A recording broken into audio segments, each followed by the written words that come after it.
Vendredi 30 août 2013, à 14 h, l'inspectrice appelle Jacques chez lui, souhaite le rencontrer à l'école cet après-midi à 7 h. À 16 h, l'inspectrice arrive avec le conseillère pédagogique et le maire de Rustrel et remet à Jacques une feuille. Il doit la lire à haute voix pour que le maire entende. C'est une lettre du nouveau directeur académique d'Avignon, nommé le 18 août. Cette lettre est datée du jour même, envoyée par Internet. L'original ne lui parviendra qu'une semaine après, que 8 jours plus tard en recommandé. Le directeur académique l'informe qu'il est suspendu de ses fonctions à partir du 1er septembre pour une durée de 4 mois maximum. Jacques, abasourdi, demande à l'inspectrice ce qu'on lui reproche. « Je ne peux pas vous en dire plus. Vous serez en consulter votre dossier administratif et la direction académique, » répond Madame Briot, inspectrice d'Apt. Il doit remettre les clés à l'école, les clés de l'école à monsieur le maire. Il a 3 heures pour rassembler ses affaires personnelles et quitter l'école et ne pas y remettre les pieds. Les codes, même les codes d'accès au service administratif d'éducation nationale, sont modifiés pour qu'il ne puisse pas y avoir accès, y compris la messagerie. Il ne doit plus entrer en contact avec les enseignants de l'école, y compris son remplaçant. Il ne peut même pas passer les consignes pour reprendre la classe. Voilà, on n'en ferait pas moins un condamné. Le 3 septembre, c'est la rentrée. Pour la première fois depuis 25 ans, M. Risson n'est pas là pour accueillir parents et enfants. Ce n'est que le 4 septembre qu'il va pouvoir enfin prendre connaissance de son dossier administratif à Avignon. 5 longs jours, 5 jours à se demander de quoi on peut bien l'accuser. Pendant ce temps, à Apt, l'inspectrice réunit, comme tous les ans à la rentrée, les directrices et les directeurs et commence sa réunion en leur annonçant qu'un directeur a commis des fautes très très graves et que c'est pour cette raison qu'il a été suspendu. Les phrases dites lors de cette réunion, ce jour-là, vont favoriser des amalgames. La boîte à Pandore, comme a dit Michael l'autre jour, est ouverte, elle ne se refermera jamais plus tout à fait. À Avignon, Jacques, avec sa déléguée syndicale, Chantal Fassier, découvre un énorme dossier d'accusation de plus de 200 pages. Dedans, un conglomérat de ragots, d'accusations infondées, grotesques, collectées par l'inspectrice depuis qu'elle est en poste, mais aussi de pièces plus anciennes qui n'ont jamais été portées à la connaissance de Jacques. D'où viennent-elles? Qui les a gardées au mépris de la réglementation? Qui les a collectées? Quel est ce dossier noir qui ne devrait pas exister? Dans ce dossier se retrouvent même des affaires qui ont été réglées en leur temps sans aucune mise en cause de Jacques. Alors que les rapports avec l'inspectrice étaient courtois et cordiaux, il semble que celle-ci mettait de côté depuis tout ce temps dans un dossier le moindre élément qu'elle pourrait présenter contre lui, même le plus insignifiant. Si Jacques fait part d'un problème informatique, c'est du mauvais esprit. S'il explique qu'il reçoit le courrier de l'inspection après 13 heures de retard, c'est de la mauvaise foi. S'il envoie un dossier de sortie en 3 exemplaires alors qu'il en fallait 2 seulement, c'est de la mauvaise volonté. La découverte de ce dossier va révéler de graves irrégularités, des pièces trafiquées, des noms de parents utilisés à leur insu pour laisser croire qu'ils ont retiré leur enfant de l'école à cause de Jacques Risseau. Des mails personnels interceptés, des accusations diffamatoires proférées sans même connaître Jacques ou l'école de Rustrel. Vendredi 6 septembre, Jacques rencontre son avocat. « Mais c'est la Stasi !» s'exclamera-t-il. Après lecture du dossier, il conclura « Je ne vois rien que l'on puisse retenir contre vous là-dedans. Déjà, l'accusation est intitulée « Manquement grave aux fonctions de directeur. Donc, si vos compétences d'enseignant ne sont pas mises en cause, je ne comprends pas pourquoi vous n'êtes pas dans votre classe. » La veille, jeudi 5 septembre, à l'école de Rustrel, devant les parents, l'inspectrice annoncera aussi que M. Risseau fait l'objet d'une suspension conservatoire de 4 mois et d'une procédure disciplinaire pour motif grave. Ce qui est faux. Elle a déclaré « Je souhaite également qu'à partir de maintenant, cette école soit éducative et sécurisée. » Quelle honte! Les parents sont choqués par la violence des propos, sans aucun respect de la présomption d'innocence. Un tel procédé suscitera d'ailleurs une vague d'indignation telle qu'elle sera à l'origine du comité de soutien qui se formera à ce moment-là en réaction à une telle injustice, de telles allégations, accusations devant tous les parents, sans que Jacques ait la possibilité de se faire entendre. L'inspectrice a fait exploser une bombe dans le village pour tuer le directeur de l'école. Les dégâts collatéraux seront énormes. tout le monde, chez les parents, chez les enfants et les habitants. Certains sont irrémédiables. Jacques a très peu de temps pour répondre au directeur académique. Grâce à l'aide de Chantal Fassi et les conseils de Pierre Fracoviac, inspecteur d'éducation nationale honoraire et membre du comité de soutien, la réponse sera vite faite dans le temps imparti. Mais ce qui est certain, c'est que quand un enseignant à qui on ne reproche rien, puisque comme ça a été bien expliqué, Jacques Rissot a été mis en cause uniquement sur la façon de diriger son école. Je dis bien mis en cause.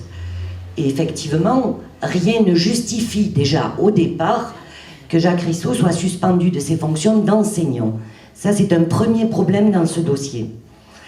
Deuxième problème, j'ai jamais vu l'inspection générale de l'éducation nationale être missionnée pour enquêter sur le problème d'un dossier administratif de grief qui serait formulé par l'inspection académique contre un enseignant, donc en l'occurrence un directeur. Je n'ai jamais vu, c'est une procédure extrêmement étonnante. Et je voudrais rappeler que les 3 syndicats qui soutiennent Jacques et exigent depuis toujours sa réintégration immédiate, ont demandé une enquête neutre extérieure pour examiner les raisons et la façon et par qui le dossier à charge avait été constitué, avec tous les éléments inquiétants quant à ce qui se passe à la direction académique de Vaucluse.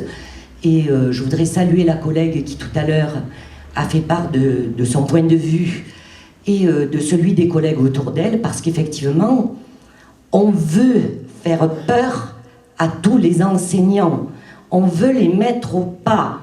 Et je crois que dans ce dossier, qui est vide depuis le début, malgré les 200 et quelques pages, on voit bien qu'il n'y a rien.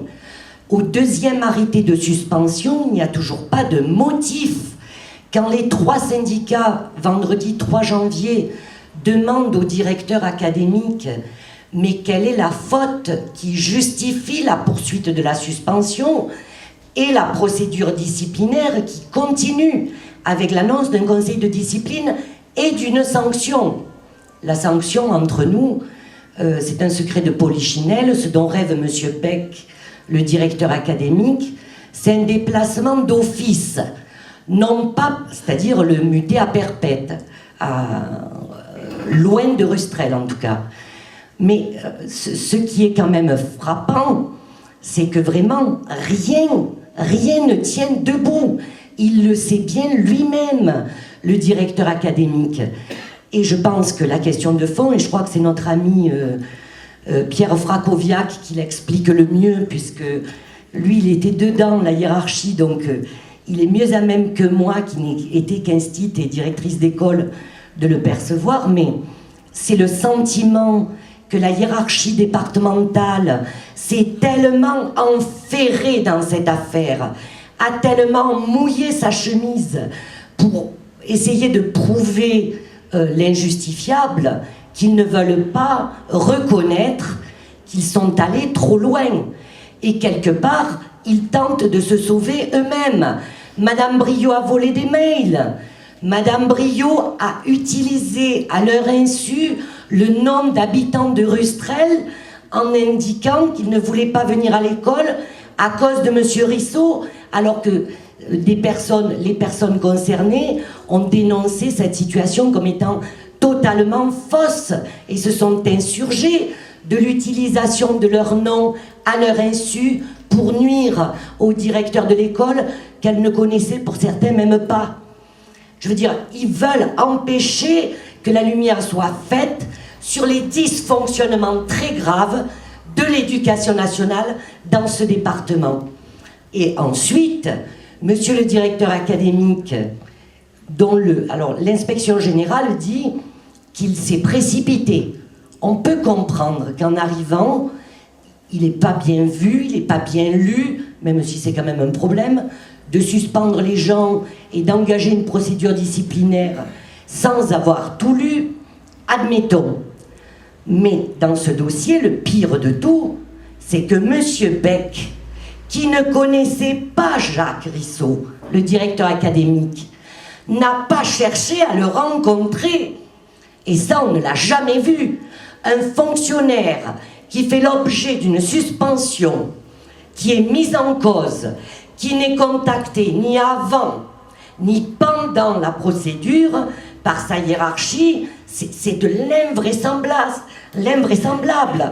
C'est quelque chose d'inouï.